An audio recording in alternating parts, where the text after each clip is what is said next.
The Meat Wagon, Part 2. Yeah, that worked. He lets go of my arms and stares at me. Dean, what are you doing? It's all part of the plan. What plan? You're gonna love it. He winks at me and smiles, but he keeps his head tilted down. I'm terrified. He drives. I beg him to let me go, but he keeps driving. The gun is in his lap. He drives into the bad parts of the city, the dark parts. He settles on a long street full of people. What are you doing, Dean? Look at all of them, all on some drug or another, doing nothing with their lives, sitting there and rotting, surrounding themselves with garbage. Why even look at them as people? All your words, right? Dean, please, don't feel bad. Everybody feels the same way you do.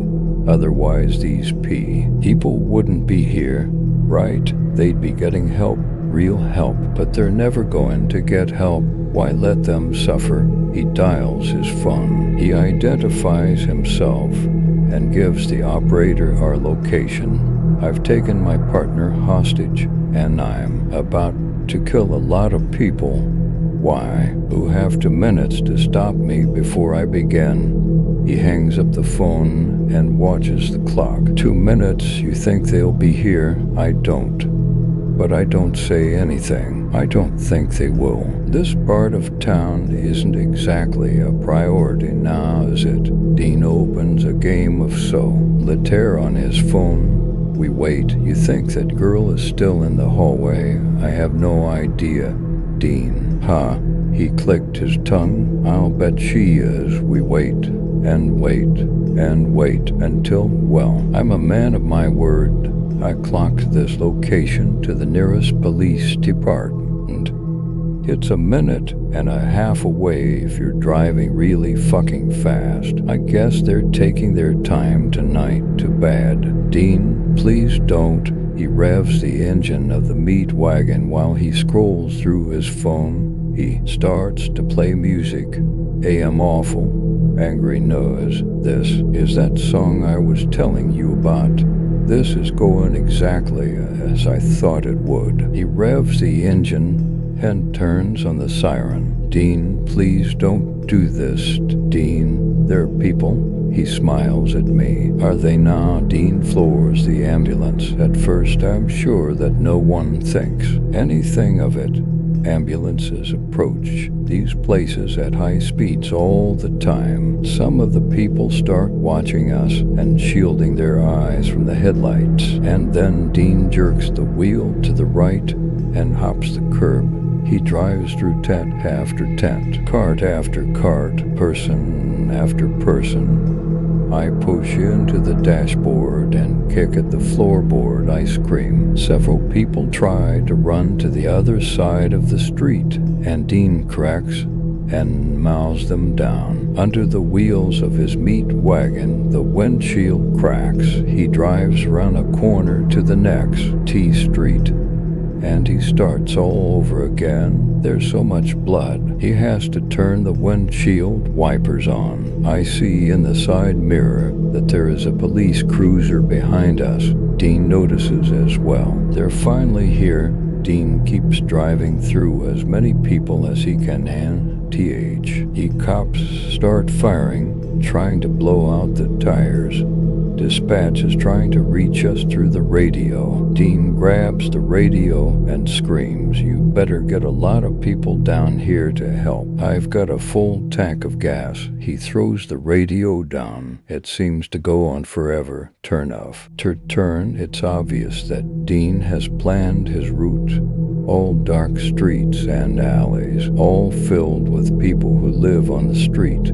Eventually, I feel the meat wagon buckle and realize that the cops have managed to shoot out the back tires. Dean starts laughing and floors the gas pedal once more. The meat wagon begins to swerve, and several people are hit and thrown forward by the sides of the ambulance as it fishtails down the street. Everything around us lights up as a helicopter shines down a light on Dean's dark deeds. Bullets start raining dew when from above and tearing through the top of the ambulance.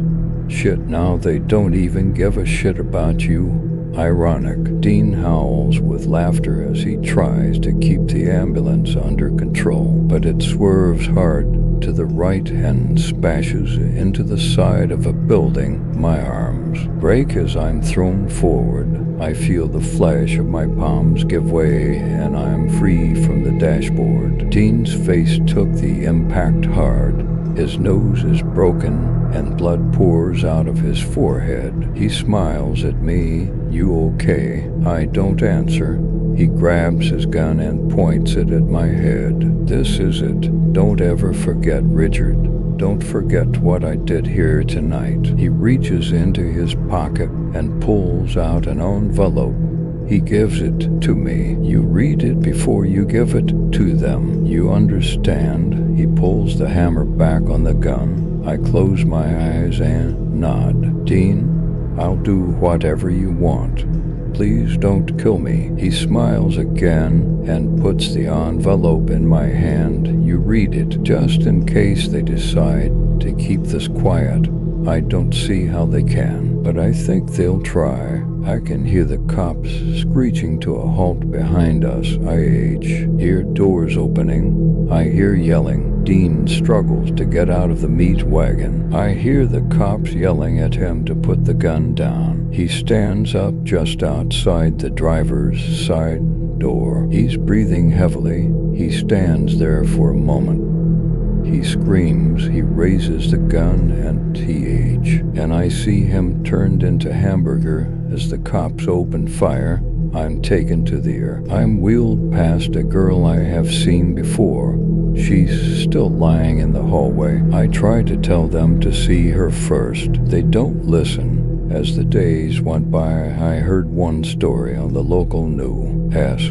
One, an ambulance driver who was about to be fired was high on drugs and drove through a few homeless people.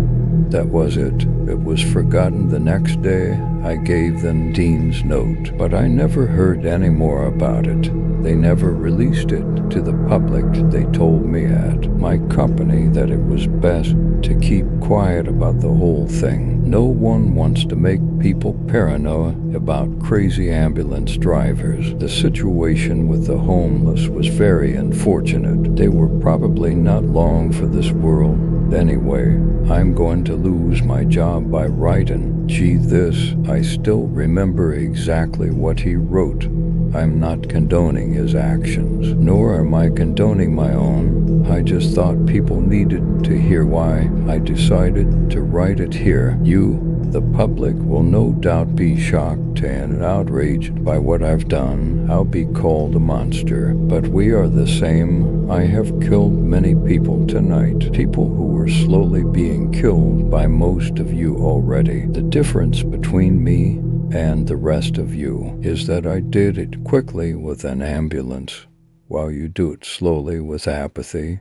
There is no difference between us. In the end, the outcome is the same. We're all monsters in this horror story.